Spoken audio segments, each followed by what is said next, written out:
धर्मानुरागी महानुभावों,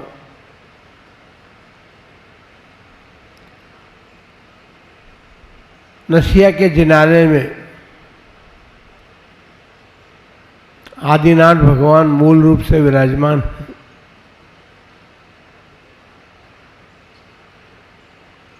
बड़ा हर्ष का विषय यह है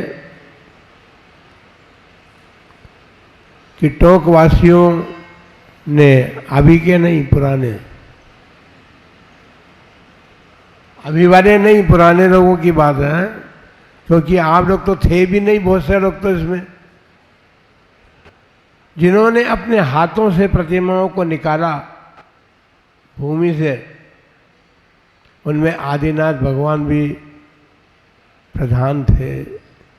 इसीलिए तो आपने नसिया में आदिनाथ भगवान को मूल नायक के रूप में विराजमान किया है। और एक बात और हम आपको बता दें कि अपने कर्मभूमि के प्रारंभ में जो सबसे पहले तीर्थंकर हुए वे भी आदिनाथ भगवान थे। आदिनाथ भगवान ने अपनी दिव्य ध्वनि के द्वारा जैनवाणी का बखान किया, कहा, जैनवाणी सुनाई। दिव्य ध्वनि तीर्थंकरों की ऐसे ही नहीं होती है, सभी कुछ उसमें होता है।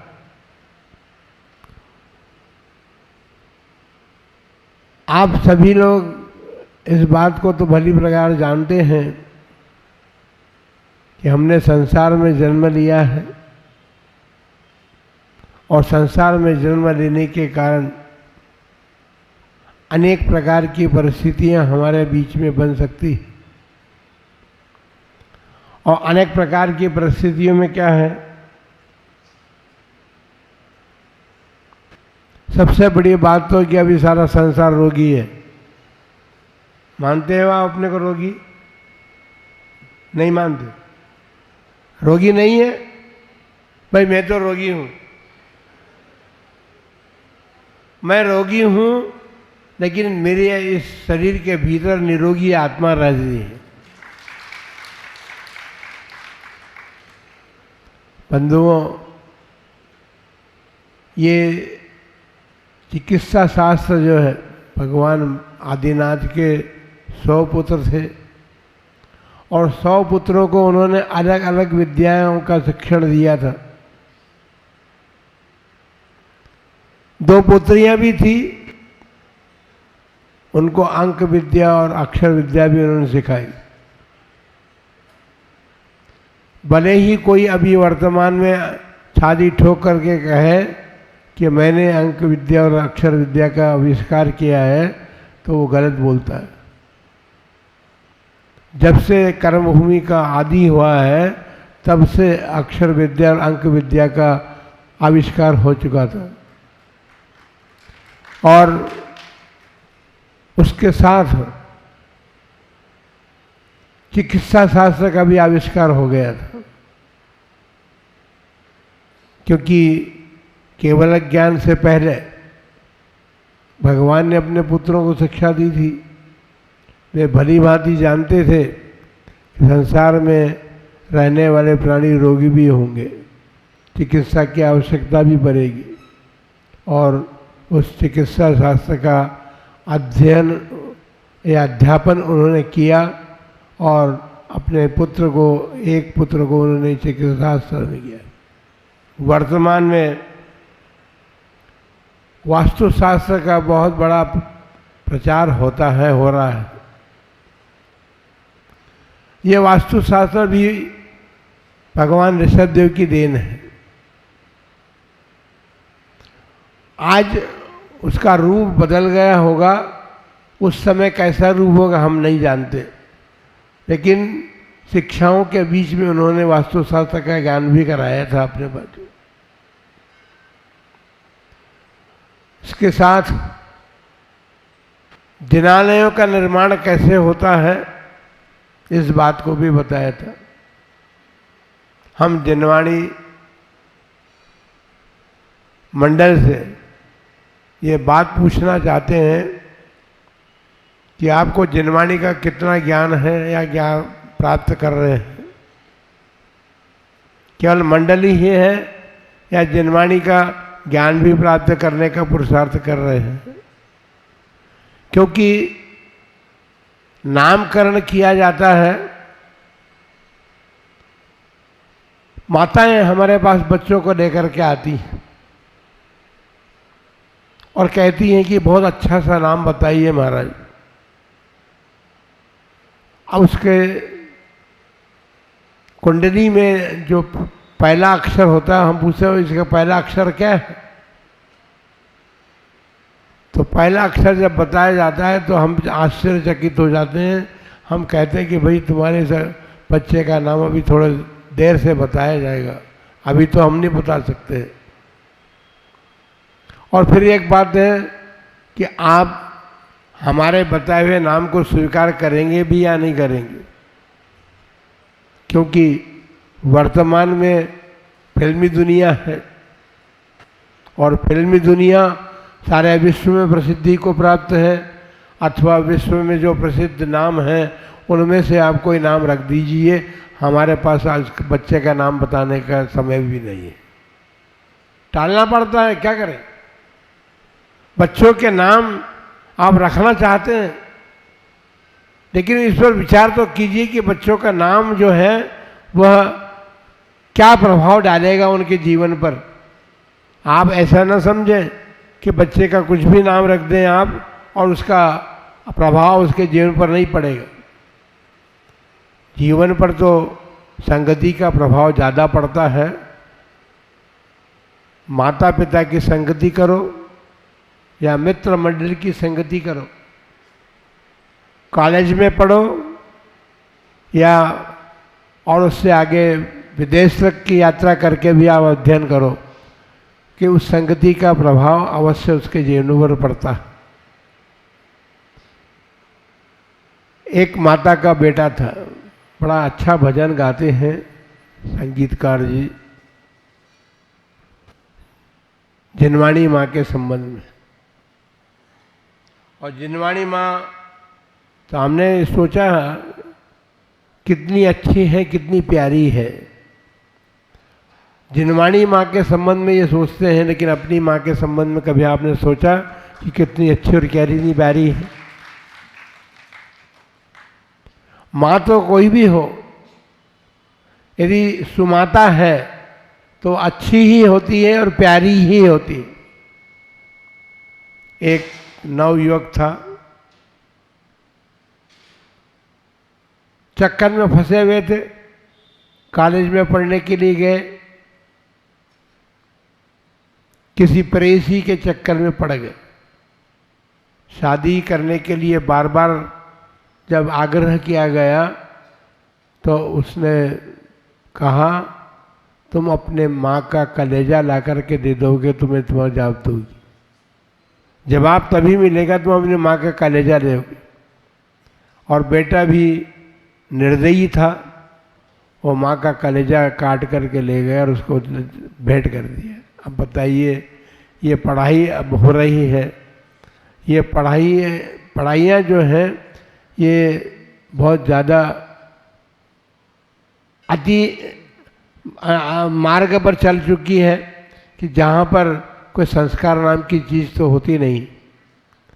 इसलिए हम तो ये कहते हैं कि पहले अपने बच्चों के नामकरण करते समय इस बात का ध्यान रखो कि तीर्थंकर भगवान हैं या और महापुरुष हैं, उनके नाम पर अपने बालकों का नाम रखेंगे तो हो सकता है कि वो नाम भी उनमें संस्कार डालने में कारण बन जाए।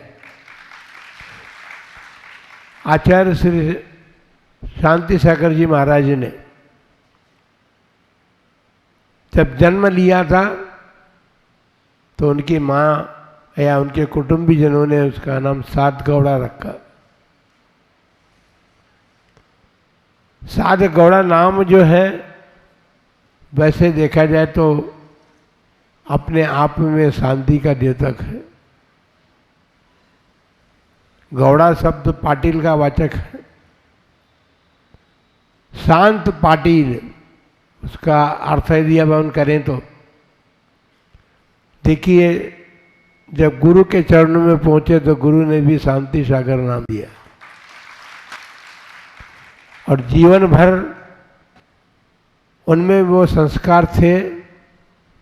पूर्व में भी उन्हें संस्कार प्राप्त किए थे, पूर्व के संस्कारी जीव थे वो, और उन्होंने वर्तमान भाव में भी एक ही भावना रखी कि मैं दीक्षा लेकर के धर्म की प्रभावना करूंगा।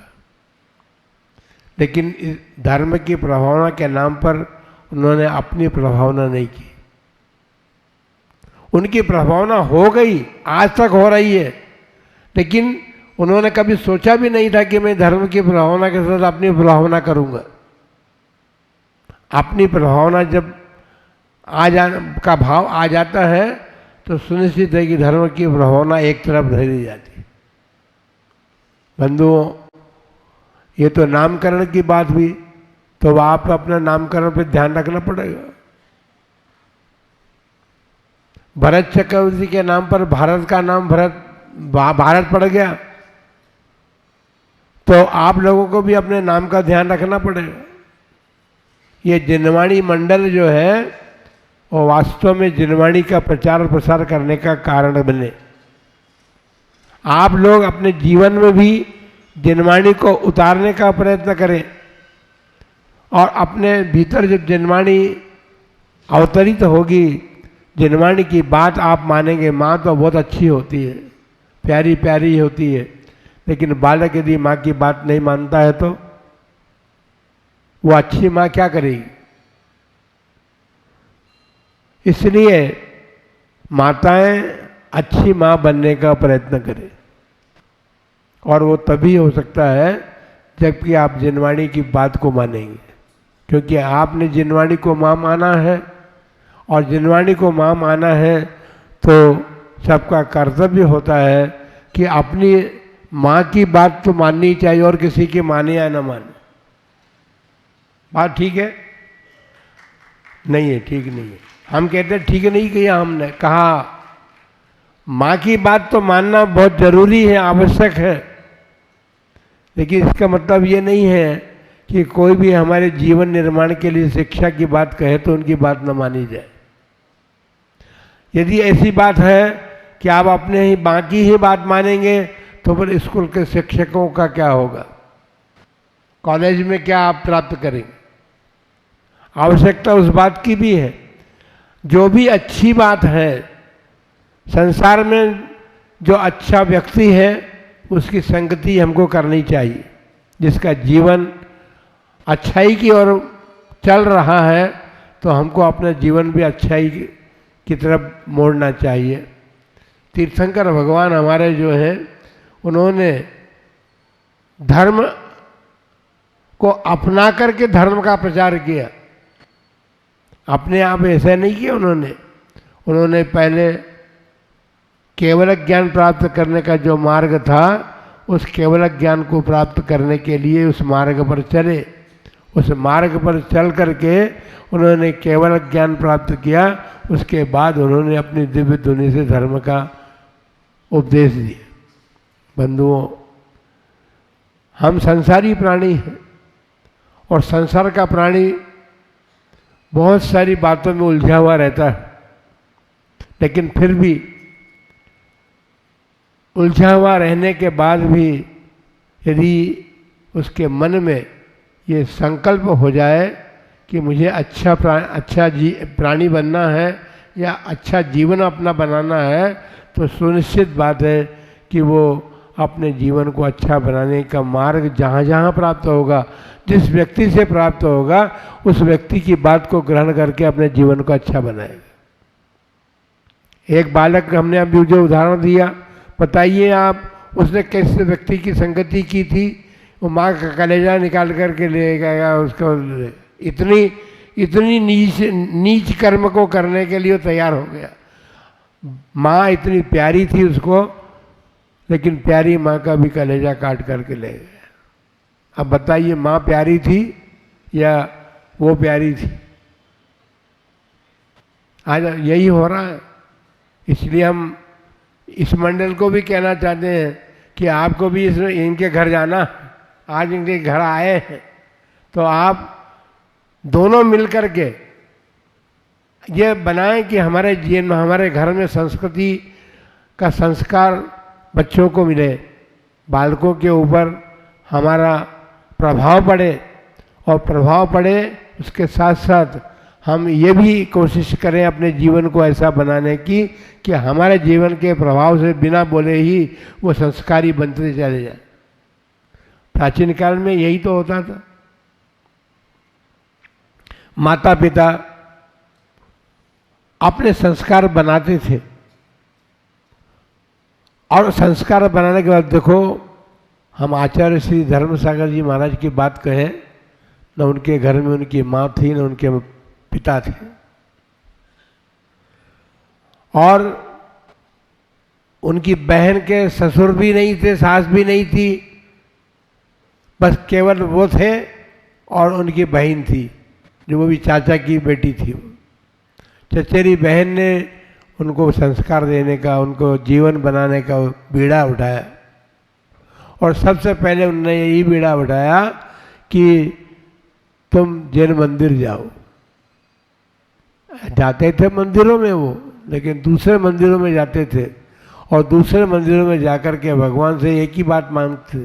हमने पहले भी एक दिन कहा कि वो जब भी जाते, किन्हीं भी स्थानों पर जाते थे, बोले मुझे बुद्धि दो, और इसके अलावा कुछ नहीं मांगते थे।